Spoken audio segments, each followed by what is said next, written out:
Israel और Hamas के युद्ध में ईरान हमास और फिलिस्तीन के साथ खड़ा है। लेबनान और वहां के संगठन हिजबुल्लाह ने कर हमास का समर्थन किया है। कहा जा रहा है कि इस हमले की प्लानिंग जो है वो बेरूत में हुई और इसे हिजबुल्लाह का समर्थन हासिल था।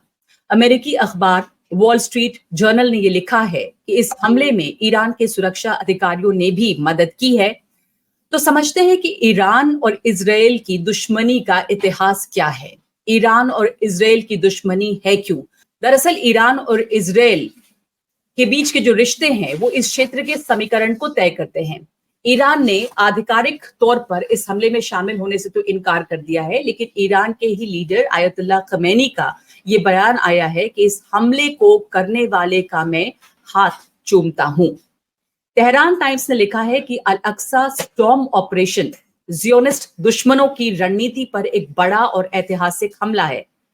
इस अचानक हमले ने विश्व का ध्यान एक बार फिर इस टकराव पर ला दिया है जो सालों से बल्कि दशकों से चल रहा है, लेकिन कहीं शैडोज में चला गया था। अब ये खुलकर एक दूसरे के आमने सामने नजर आ रहे हैं। तो इस क्षेत्र के टकरावों में इजराइल और ईरान का टकराव जो है वो मुख्य है।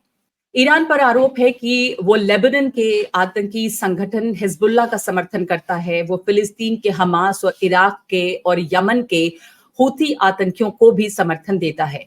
ईरान और इजराइल का जो टकराव है वो अब तक इन प्रॉक्सी खिलाड़ियों के जरिए चलता रहा है, लेकिन अब ये खुलकर आमने सामने है। पहले इसे पर्दे के पीछे खेला जा रहा था ताकि ऑयल एक्सपोर्ट करने वाले इस क्षेत्र में खुलकर टकराव ना हो। तो सबसे पहले अब देखते हैं इसका इतिहास, यानी कि हम यहां तक पहुंचे कैसे। तो इतिहास में चलते हैं, शुरुआत कहां से हुई है।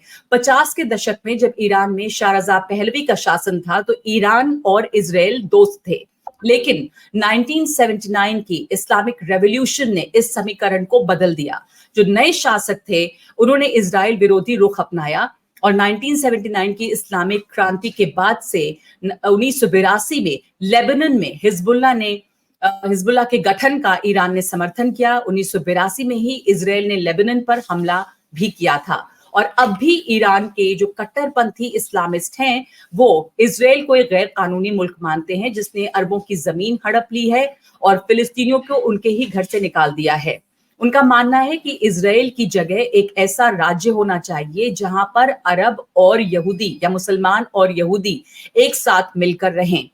कई कट्टरपंथियों ने भी इस बात को दोहराया है और कई बार ऐसे शब्दों में दोहराया है जिसे इजराइल अपने अस्तित्व पर खतरा मानता है। लेकिन ईरान में अभी भी वो मॉडरेट आवाजें भी हैं जो इजराइल के अधिकार को मानती हैं, लेकिन साथ ही ये मानती हैं कि फिलिस्तीन को भी यहां पर बराबरी का अधिकार रहने का मिलना चाहिए। तो ईरान इजराइल का जो टकराव हाल के कुछ सालों में भी रहा है उस पर भी एक नजर डालते हैं। इजराइल ईरान की परमाणु क्षमता को अपने लिए खतरा मानता रहा है और ईरान के परमाणु कार्यक्रम पर अमेरिकी प्रतिबंधों और पहरे के पीछे भी इजराइल का दबाव रहा है। आरोप है कि 2010 में तेहरान में 5 परमाणु वैज्ञानिकों की हत्या के पीछे इजराइल रहा। अप्रैल 2021 में ईरान ने अपने यूरेनियम एनरिचमेंट फैसिलिटी पर हमले का आरोप भी इजराइल पर लगाया। 2021 में ईरान के गैस स्टेशन पर हुए साइबर अटैक के पीछे भी इजराइल का हाथ बताया गया।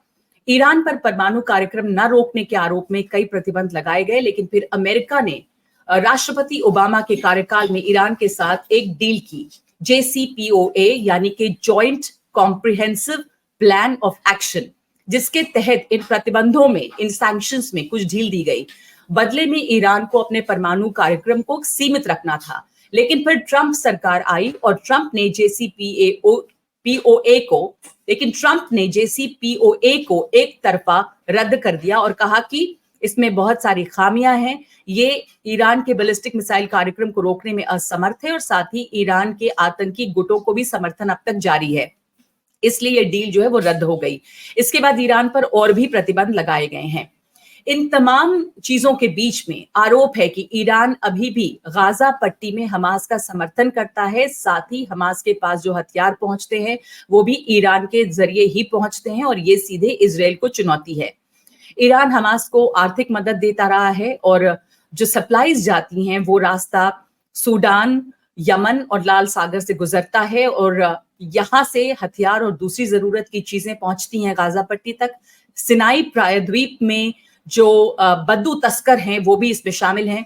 इजराइल कई सालों से इस मार्ग को बाधित करने की कोशिश कर रहा है, लेकिन अभी तक ये जारी है। और अब जो ये नया टकराव खुलकर सामने आ गया है, उसमें दोनों देश ईरान और इजराइल खुलकर एक दूसरे के सामने हैं, आमने सामने हैं। इसलिए चुनौतियां और खतरे भी बढ़ रहे हैं। चुनौती इस बात की है कि इस युद्ध को सीमित किया जाए और ईरान इसमें शामिल ना हो।